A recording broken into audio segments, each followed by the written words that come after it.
Is it me? Am I the drama? I don't think I'm the drama. Maybe I am. Am I the villain?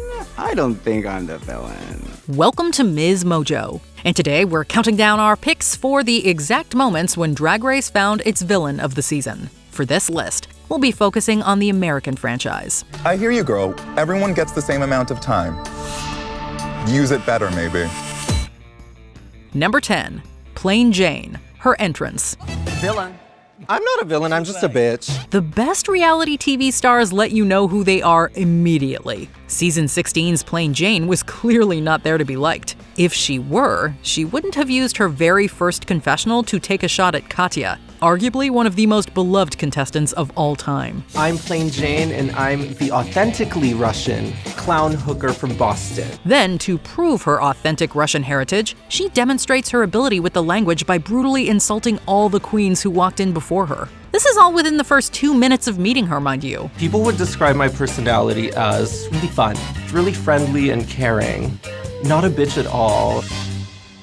Yeah. Plain is not afraid to speak her mind. Sometimes it even seems like she can't help herself. I have never seen a corset add weight to somebody. You better work, bitch. Number 9. Derek Barry, coming for Bob. I did get told that my performance was phenomenal, which you didn't get told. All right. Derek, I think you just missed the point, but it's not a big deal. Okay. Well, I don't know if there was a point. It's just Bob talking. Given her inflated ego and slight dose of delusion, no one could convince the Britney Spears impersonating diva of season 8 that she performed poorly, which is why she seemed to take it personally when Bob the drag queen reminded her that her performance in the New Wave Queens challenge was bad. I don't see that I do that. I can't wait till you do it again. It'll be like 5 minutes. Derek Barry, however, was in denial about her negative critiques from the judges and immediately went for the jugular. It was bad enough that she picked a fight with a fan favorite, but making disparaging remarks about Bob's drag? Now that was peak Drag Race drama. Hey, Bob. If I want to do ratchet drag next week, can you give me any tips? If you want to do like memorable drag next week, I can give you some tips. So all I need to do is not wear a wig and I'll be told by the judges that I'm pretty? It also gave Bob a worthy opponent to step over on her way to the crown. Number 8. Serena Chacha, Mirror Trash Talk.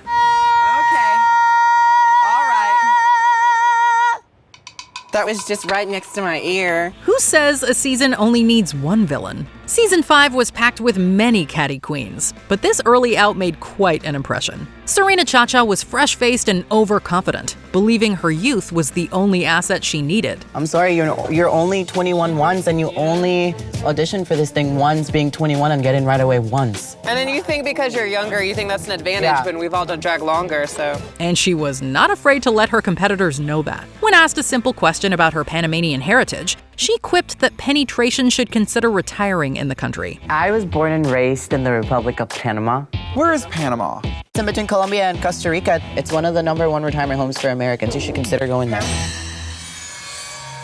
Not if they're all like you. Things quickly devolved from there. Serena's nonstop vitriol put a target on her back, and soon enough, the attacks were coming from all sides. Because honestly, I look just as young as you, but you just keep bragging. Are you sure about that? Easy. She sure stirred up a lot of drama for someone who only lasted 2 episodes. Number 7. Alexis Michelle, the faux fur runway. I take responsibility for the visual choices I made on the runway today. Some fans may call this season RuPaul's best friends race, but that doesn't mean there weren't villains among the cast. Alexis Michelle, the Broadway queen, clearly thought the Rusical challenge was hers to lose. Then the judges lambasted her runway look. Instead of owning it, Alexis threw the responsibility on her fellow contestants for not telling her that she looked bad. I've helped many of you on other days. Did nobody think to say to me, girl, what are you doing with that dress? Because I think I'm not going to win today because of this dress. Given that it's a competition for a lot of money, expecting your rivals to step in with some fashion advice seems kind of crazy. It was the same lack of self-awareness that would dog her throughout the rest of the competition. It's kind of not fair to say, well, you should have said something when you're wearing a fur coat and I look like a turkey. Like, your concept is way different than mine. Number 6, Gia Gunn, coming for Kelly's credentials. Absolutely. Kelly looked a mess. The look was nothing to gag over. Glowing hearts on a simple dress is not giving me drag. From the moment she walked in, Gia Gunn oozed confidence. She also had a very sharp wit. I'm not too sure about April's look because it's giving me a little bit of butch, but she's cute. Though she always portrayed herself as just telling it like it is, her supposed straightforwardness often bordered on brutal, especially when it was aimed at the more seasoned queens. In the first episode, Gia made her stance clear when she questioned Kelly Mantle's talent, suggesting that even with her long career in the industry, drag might not be her true calling. Kelly's drag caliber is just not to where I would expect it to be for an experienced queen. If it's just not giving it, maybe it's just not for you. Once Kelly was eliminated, Gia found new targets, including Darian Lake. Darian, you know, my God, there's room for everybody. Let's just say that. Throughout her stint on the show, Gia's presence was a constant shade fest, no matter how many times she said no tea, no shade. Number 5, Roxxxy Andrews, jinkx out of drag. jinkx out of drag? Why does she have an eye patch? What is going on? Move over, Coco and Alyssa. Right from episode 1, the editors got right to work setting the stage for season 5's biggest rivalry between Roxxxy Andrews and Jinkx Monsoon. This began the moment the two queens met in the workroom for the first time. It was clear that Roxy was not feeling Jinkx. Her snide remarks about Jinkx's look out of drag were rude enough, but once Roxy started grilling Jinkx about her narcolepsy, we knew she was going to be a major instigator of drama. Wait, Miss Thang.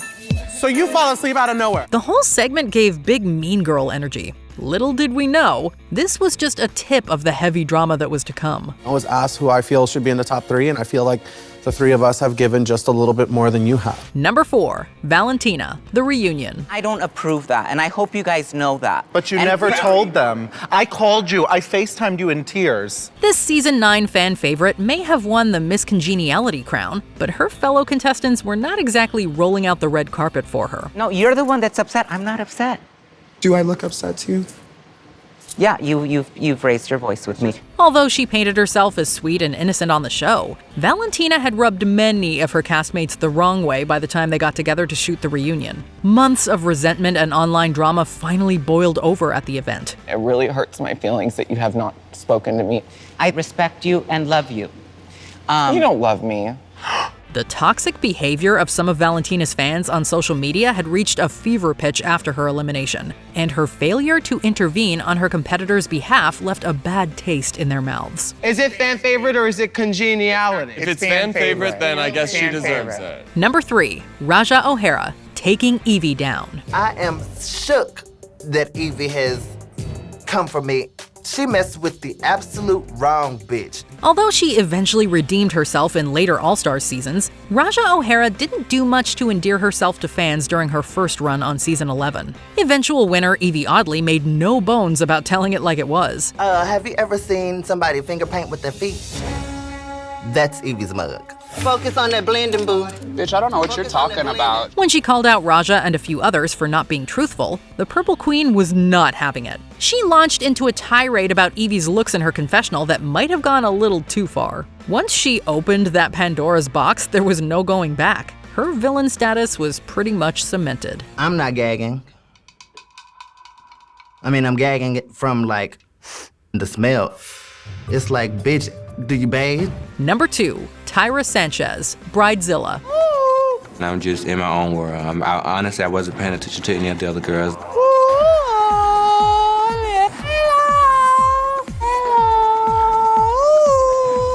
Back in the day, Drag Race was a lot less touchy-feely. The queens freely spoke their mind without fear of being hounded online by the fans. Although queens like Raven had their fair share of nefarious moments. All of you guys think that I'm like shit, that I'm like nothing. I would never say that.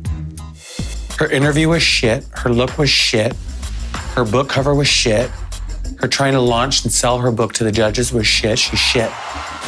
I would never say that. The true villain of the season was Tyra Sanchez. Sure, she already exhibited bratty behavior in the first few weeks, but it was in the bridal challenge that she truly showcased both her talent and her ruthlessness. You were this close to being Bridezilla, but you are perfection. When her season-long tension with Tatiana boiled over in the episode, it announced her as the resident villain. I don't think that you're seeing that Tyra is a complete bitch.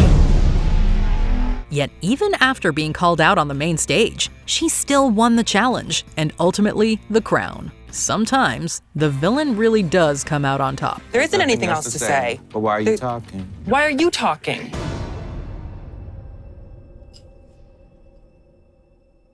Anyways. Thank you. Before we continue, be sure to subscribe to our channel and ring the bell to get notified about our latest videos. You have the option to be notified for occasional videos or all of them. If you're on your phone, make sure you go into your settings and switch on notifications. Number 1. Fifi OHara. Go back to Party City. It was irresponsible, and I thought it was kind of sloppy just to... Because I told you to do something that you're good at? Season 4 finalists Sharon Needles and Fifi OHara tried to hash out their differences after a contentious group challenge in the 3rd episode. It did not work. The following week, their discussion quickly escalated into one of the franchise's most memorable fights. You obviously won the goddamn challenge. Because of me. Because I told you to go in your closet and dig out that goddamn gothic look. When the season aired, Sharon quickly became a fan favorite, and this moment only helped boost her popularity. Unfortunately for Fifi, her incredible takedown made her the antagonist in Sharon's winner edit. Oh, I have one look? Tired ass showgirl. Showgirl, at least I am a showgirl, bitch. Go back to Party City where you belong. While the performer has since distanced herself from the franchise, her cattiness and mind games earned her a spot in the Hall of Fame of Drag Race villains. Did your favorite Drag Race villain make the list? Let us know in the comments. Yes, RuPaul, very intimidating. Sitting next to these wannabe drag queens.